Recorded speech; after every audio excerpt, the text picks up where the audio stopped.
Chegou o final do mês e você não sabe para onde foi o seu dinheiro, ou aconteceu um imprevisto e em razão disso você precisou entrar no cheque especial, no rotativo do cartão, isso já aconteceu com você, eu preciso que você fique aqui até o final, porque o problema não é o quanto você ganha, mas o quanto que você vem gastando e a falta de uma reserva de emergência. Sem ela, qualquer problema vira dívida, e a dívida de cheque especial ou rotativo do cartão vira uma bola de neve que vai ficando cada vez maior. Então, por isso, você tem que se atentar e procurar fazer uma reserva de emergência. Eu vou mostrar para você como você pode fazer isso de uma maneira que você consiga seguir o planejado.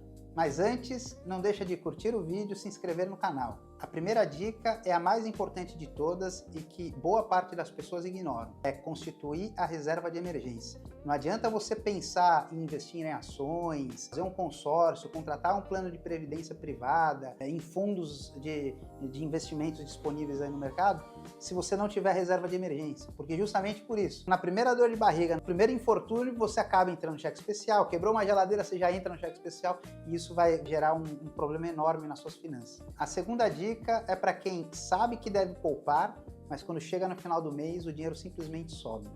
Então, o que você precisa fazer? Automatize esse planejamento. Então, coloca no débito automático uma aplicação que vai para um cofrinho, que vai para algum investimento, sem que você tenha que tomar uma ação de, eu vou pegar o dinheiro que sobra para colocar ali. Não, coloca no débito automático, assume esse compromisso de automatizar esse investimento para formar a sua reserva de emergência. Não adianta você automatizar sem ter uma meta clara, atingir esse resultado. A terceira dica é você definir um número e um prazo para isso acontecer.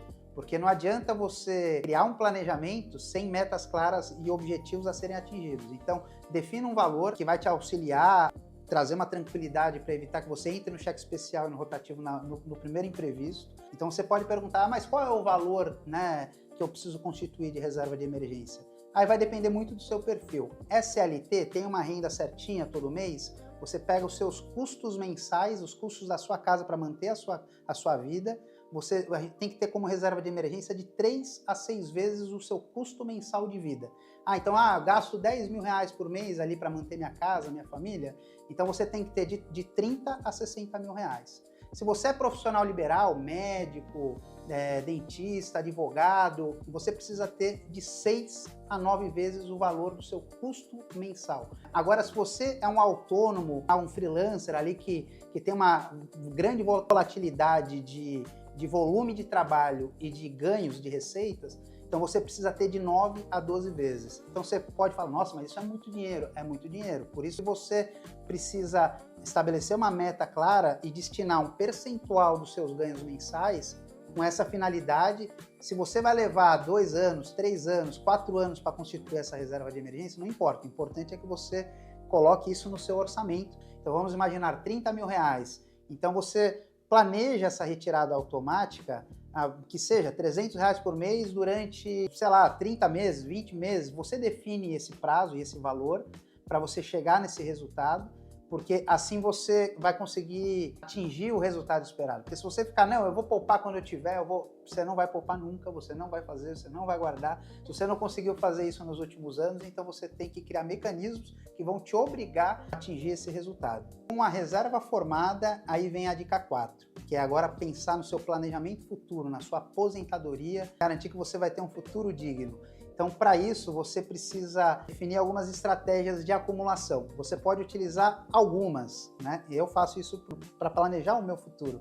Então, você pode utilizar previdência privada, o consórcio. Então, você tem que ter um número em mente. Esse número é mágico. Você tem que procurar poupar com essa finalidade de 10 a 15% dos seus ganhos mensais para garantir o seu futuro. Mas lembrando, depois de constituir a reserva de emergência. Não adianta você querer fazer isso se você não tem a reserva de emergência. Constituiu a reserva de emergência, agora vamos pensar no futuro, na aposentadoria e no planejamento de vida. Então, o que você precisa ter? Um seguro de vida, um bom seguro de vida, porque não adianta você pensar em poupar para o seu futuro se no mês seguinte você sofreu um acidente, sofre um acidente de carro, fica numa cadeira de roda, acabou todo o planejamento futuro. Ficou doente, ficou acamado, perdeu a renda, perdeu o emprego, como é que você vai viver do que agora? Então, assim, seguro de vida ele é importantíssimo nesse planejamento futuro, tem que ter. Então, seguro de vida, aí você pode complementar isso com uma previdência privada, porque a previdência privada além de te obrigar a fazer essa poupança, uma vez você pode colocar lá no débito em conta, então ele já desconta automático todo mês lá da sua conta, você não tem que pegar e pagar um boleto para se forçar a pagar, porque muitas pessoas, infelizmente, acabam não tendo essa disciplina. Ela tem alguns benefícios fiscais de longo prazo que são excelentes, já falei em outros vídeos, como a tributação menor, você tem a possibilidade de ter uma alíquota de imposto de renda. Ao invés das aplicações, os fundos de investimentos normais, que vai de 22,5 até 15, você entra na tabela regressiva, você vai ter uma alíquota de 35 que cai até 10 para quem fica mais de 10 anos. Isso por contribuição. Então você tem a possibilidade de pagar menos imposto no investimento de longo prazo com benefícios fiscais. Para quem paga imposto de renda no final do ano, faz declaração de imposto de renda completa, né, e precisa pagar o IR lá no final do ano, você tem a possibilidade de fazer um PGBL e restituir, né, ao invés de pagar isso para o leão, você colocar isso para o teu futuro, para a tua previdência privada. Então você restitui o imposto de renda quando você faz a declaração. Então você tem esse benefício fiscal. Você tem a possibilidade de fazer também um consórcio na compra de imóvel, né? Porque o consórcio, quando você compra ele de maneira planejada, sem pressa, você assume ali uma prestação que cabe no seu orçamento, você tem a certeza de que em algum momento você vai conquistar aquele objetivo, você vai adquirir um imóvel. O imóvel, uma vez contemplado, não importa se no início, no meio ou no fim, uma vez contemplado, você compra o imóvel, coloca o inquilino para morar, quem vai pagar o seu futuro, bancar o seu futuro, vai ser o seu inquilino. Ele vai, com o valor que ele paga de aluguel, você paga a prestação do consórcio, daqui para frente o seu imóvel vai ser pago pelo seu inquilino. E aí eu vou entrar na quinta e última dica mais importante que eu falei no início do vídeo, que é ter o patrimônio. A vantagem de você conquistar ali um imóvel, que aí pode ser por meio do consórcio, seguindo essa estratégia, porque o consórcio é um problema. Muitas pessoas falam que você ter um imóvel é um problema porque você não tem liquidez, né? Então, você não tem liquidez porque a hora que você precisa do dinheiro não é fácil de você conseguir vender um imóvel e levantar o recurso. Isso é uma verdade, mas não é ruim, porque a pessoa, principalmente as pessoas que vivem ali no limite, que todos os meses não consegue guardar dinheiro, olha para a conta lá, ganha bem, mas no final do mês tem R$4 ali de saldo na conta, essas pessoas, principalmente que tem esse perfil de consumo, quando tem um imóvel, ela não consegue vender rápido para cobrir um buraco. Então, acaba que muitas vezes é o único patrimônio que essa pessoa consegue ter. A falta de liquidez dele é o que garante que ele vai ter um patrimônio futuro para garantir a aposentadoria lá na frente, depois deixa esse imóvel alugado, vive com aluguel que esse imóvel pode te gerar de renda. Enfim, você tem várias possibilidades. Uma situação de emergência, você pode vender mesmo que com dificuldade e levantar um recurso mais alto de uma só vez, enfim. Mas a falta de liquidez, que para muitas pessoas é um problema, no caso, eu acho importante você ter uma parte dos seus recursos imobilizado e sem ser de fácil acesso, porque para muitas pessoas a falta de liquidez é o que garante que ela vai ter algo lá na frente. Um detalhe importante, a reserva de emergência, você precisa aplicar ela em locais que tenham alta liquidez, né? Mesmo que tenha uma rentabilidade menor, mas você tem que ter uma liquidez diária. Então, deu um imprevisto, eu quero resgatar hoje. Então, você tem que ter esse dinheiro de fácil acesso. Diferente, a gente pensa na aposentadoria, na aplicação de longo prazo, como previdência privada e nos imóveis, esse não ter liquidez não é um problema, porque o teu objetivo é de longo prazo. A reserva de emergência, obrigatoriamente, você deve colocar em aplicações que você consegue, na hora que você precisar desse dinheiro, que ele vai estar na sua mão, de preferência que tenha uma rentabilidade diária ali. Então, apliquei hoje, se eu resgatar daqui 10 dias, eu já vou ter uma rentabilidade nesses 10 dias.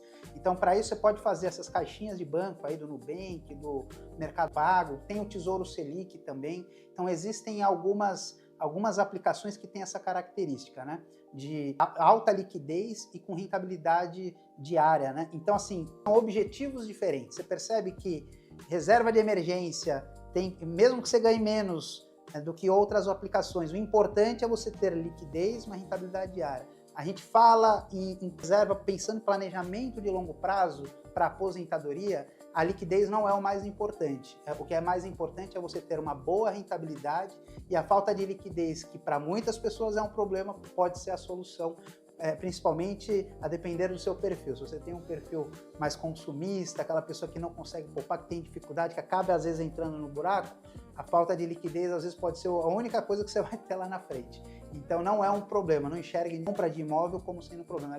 Eu acho importante ele fazer parte da composição dos seus investimentos de longo prazo. No final das contas, o segredo não está em ganhar mais, e sim evitar pagar juros absurdos para o banco por falta de reserva de emergência e de planejamento. Começa pela reserva de emergência, porque é exatamente isso que diferenciam as pessoas que conseguem alavancar, crescer e acumular patrimônio daqueles que ficam sempre endividados. Se você gosta de dicas como essa, que façam que você economize dinheiro, ajude a planejar o seu futuro, não deixa de curtir o vídeo e se inscrever no canal.